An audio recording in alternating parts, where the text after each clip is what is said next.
Biomoney, leader français de la gestion d'épargne en ligne, présente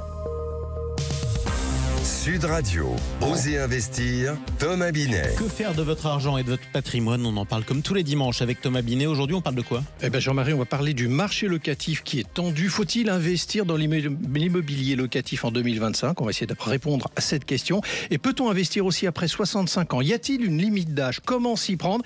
Notre invité est Olivier Landrevie, fondateur de MoneySmart, site d'information économique et financière. Et puis Olivier Maltès, notre expert en marché financier, qui va nous parler du rapport entre les jeux de hasard, vous m'avez bien entendu, et l'investissement pour les Français. Y a-t-il du hasard? On en parlera.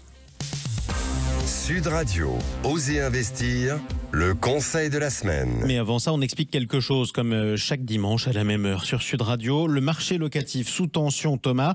Est-ce que ça veut dire que c'est le bon moment pour investir dans l'immobilier? J'ai tendance à vous dire plus que jamais, Jean-Marie, la tension locative signifie qu'il y a plus de demandes que d'offres.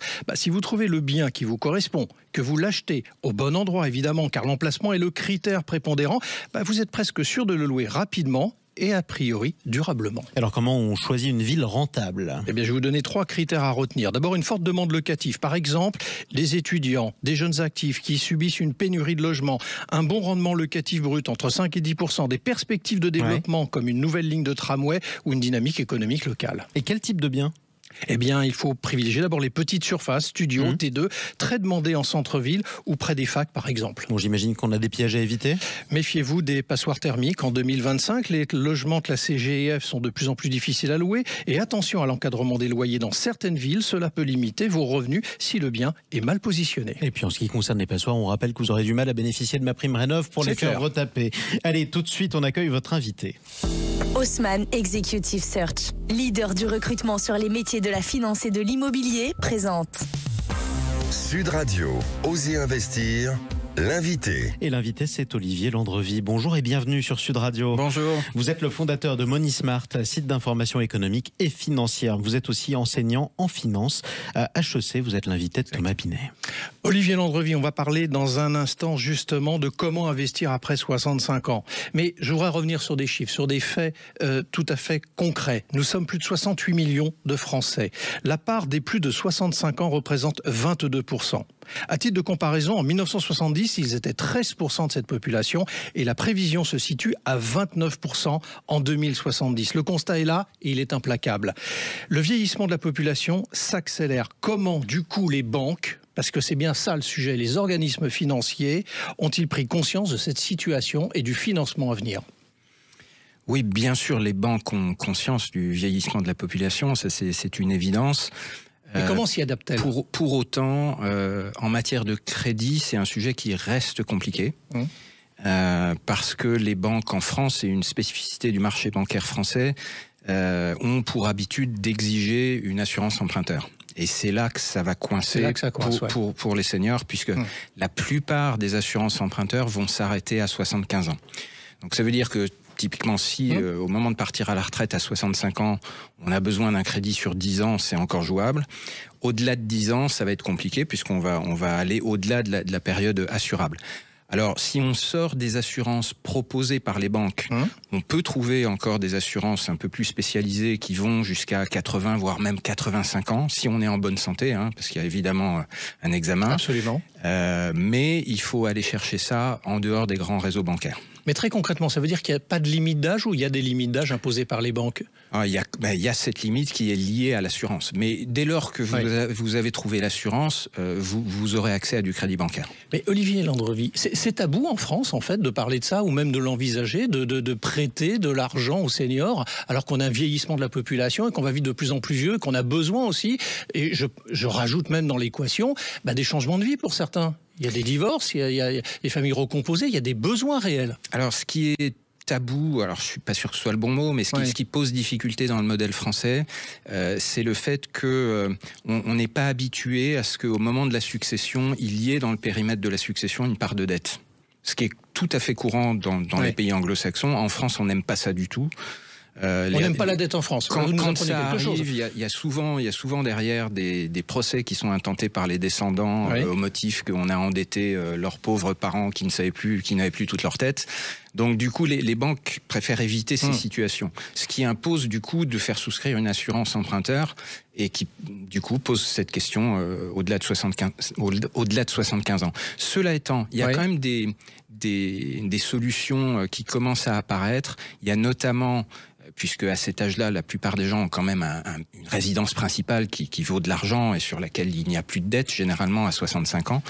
Et donc, dans ces situations-là, il y a quand même un produit qui s'appelle le crédit viager hypothécaire et qui permet de remettre de la dette garantie sur le bien immobilier pour des personnes qui en ont vraiment besoin. Alors, vous êtes un observateur averti de tous ces mondes-là. J'ai plus de 65 ans, je veux investir. On nous écoute ce dimanche matin. Vers quoi vous les conseillez, les personnes de plus de 65 ans? Vers quoi doivent-elles aller? Alors, il faut s'interroger sur quelle est la réalité de l'objectif de l'investissement. Pour, j'ai envie de dire, le commun des mortels à cet âge-là, l'objectif d'investissement va être un objectif de rendement, c'est-à-dire un objectif de se constituer un complément de revenus en plus de la retraite. Donc on va aller vers ce qu'on appelle des actifs de rendement. Et en gros, il y a 3 familles d'actifs de rendement. Le premier auquel on pense naturellement, c'est l'immobilier. Oui. Vous parliez il y a quelques minutes de l'immobilier locatif, ça peut être une solution. Pour ceux qui n'ont pas envie de faire de l'immobilier locatif en direct, parce que quand on est âgé, ça peut être un peu compliqué quand même de gérer les locataires, les petits problèmes, etc. On peut aussi faire ça sous format papier. Il y a des SCPI, mais Société civile de placement immobilier. Voilà, moi un format que j'aime encore mieux, c'est ce qu'on appelle les foncières cotées, qui sont donc des sociétés cotées en bourse et qui gèrent des très grands portefeuilles immobiliers. En France, il y a Covivio par exemple. Covivio aujourd'hui, ça offre un rendement de 7% de dividendes par rapport au prix de l'action. Donc c'est intéressant. C'est quand même intéressant, avant impôt évidemment. Donc ça c'est la première famille. La deuxième famille, ça va être des placements de type obligataire. Donc on investit dans des crédits aux grandes entreprises. Évidemment, ça, il faut pas s'amuser à le faire en direct. D'ailleurs, c'est à peu près impossible pour un particulier. Mais il y a des fonds obligataires, il y a des ETF qui sont des nouveaux formats de fonds avec des niveaux de frais très bas, ou même de l'assurance vie fonds euro. Ça s'apparente à de l'obligataire. Donc, ça peut être aussi une partie du portefeuille. Et la dernière catégorie, ça va être des actions, mais pas n'importe quelles actions, des actions de sociétés mûres, qui payent des dividendes à des niveaux importants. Et là aussi, on trouve des ETF qui donnent accès très facilement à un portefeuille très diversifié d'actions relativement défensives qui vont servir des dividendes autour de 5% de rendement. On peut obtenir sur des ETF à dividendes. Donc en composant comme ça un portefeuille autour de ces 3 classes d'actifs, on va pouvoir, bon an, mal an, générer autour de 5% de rendement. Voilà, ce qui veut dire qu'avec 100 000 euros d'investissement, par exemple, on va pouvoir se générer 5 000 euros de revenus complémentaires en plus de sa retraite, ce qui est quand même pas négligeable. Alors, vous l'avez dit tout à l'heure en parlant de certains types d'investissements, c'est pas toujours simple, voire compliqué, voire impossible pour certains particuliers. Bon, concrètement, ça veut dire que malgré tout, il faut se faire accompagner. Oui, on peut. Alors, ça dépend aussi du niveau d'éducation financière de la personne. On peut faire beaucoup de choses par soi-même. Via des plateformes, via des courtiers en ligne, via des plateformes comme Yomoni. Et pour les personnes qui vraiment n'ont aucune expérience d'investissement, il est important de se faire conseiller. Voilà. Un autre objectif qu'on peut avoir à cet âge-là quand on investit, si on a déjà une retraite confortable, ça peut être un objectif de transmission, de préparer une transmission dans une bonne condition fiscale. D'ailleurs, c'est une bonne question vis-à-vis de ses enfants. Vous me proposez une transition. Quel est le bon âge? S'il y a un âge pour assurer une forme de transition dans ce domaine-là, de la préparer? Ça ne se prépare jamais trop tôt, j'ai envie de dire. On peut commencer à le préparer dès 50 ans. En revanche, il faut vraiment faire attention à une borne qui est celle des 70 ans. Parce que 70 ans, oui, on perd l'avantage successoral sur l'assurance vie. Donc il faut absolument souscrire des contrats d'assurance vie avant 70 ans pour qu'ils puissent être transmis à vos enfants en franchise de... Ce que je retiens, Olivier Vendreville, de notre échange, c'est qu'il y a 2 choses en fait. C'est un complément par rapport à la retraite. Le moment venu, vous évoquez par exemple d'un montant autour des 5 000 euros, ce qui n'est pas neutre. Et c'est aussi un acte de transmission. Donc c'est ces 2 sujets-là qu'il faut avoir toujours en tête lorsque l'on arrive autour de l'âge de 65 ans. C'est ce qui doit structurer la démarche d'investissement. Merci à vous. Merci. Merci beaucoup Olivier Landrevie. Je rappelle que vous êtes le fondateur du site d'information économique et financière Monismart, monismart.fr. Tout de suite, on explique quelque chose. Sud Radio, Osez investir, le coin de l'expert. Notre expert aujourd'hui, c'est Olivier Malteste, expert en marché financier. Il enseigne à Paris-Dauphine pour sa part. Et aujourd'hui, avec Olivier, mon cher Thomas Binet, vous allez revenir sur un sondage qui vous a étonné, tiens. Eh ben oui, parce que ils ont sorti chez Yomoni un sondage cette semaine. Et ce sondage, c'est sur le rapport des Français par rapport au jeu et à l'investissement. C'est bien ça, Olivier? Oui, tout à fait. Figurez-vous que ce sondage mené sur un échantillon représentatif de la population française nous apprend que 79% des Français pensent que le loto est moins risqué que la bourse. Pourtant, dans les deux cas, sauf si vous empruntez pour réaliser votre investissement, vous ne risquez de perdre que votre investissement initial. Oui, mais en général, on investit plus que le prix quand même d'un billet de loterie. Ça invaliderait tout ce qu'on vient de se dire au passage.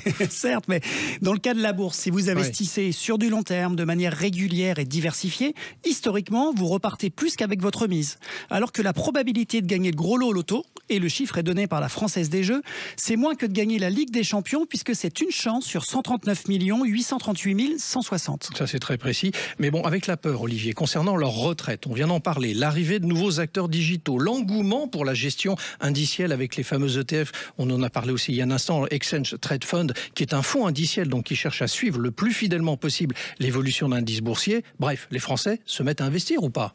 Oui, mais toujours d'après ce sondage, alors que 49% des Français jouent au jeu d'argent, ils sont 65% à n'avoir jamais investi et ne pas envisager de le faire. Et comment on explique cela?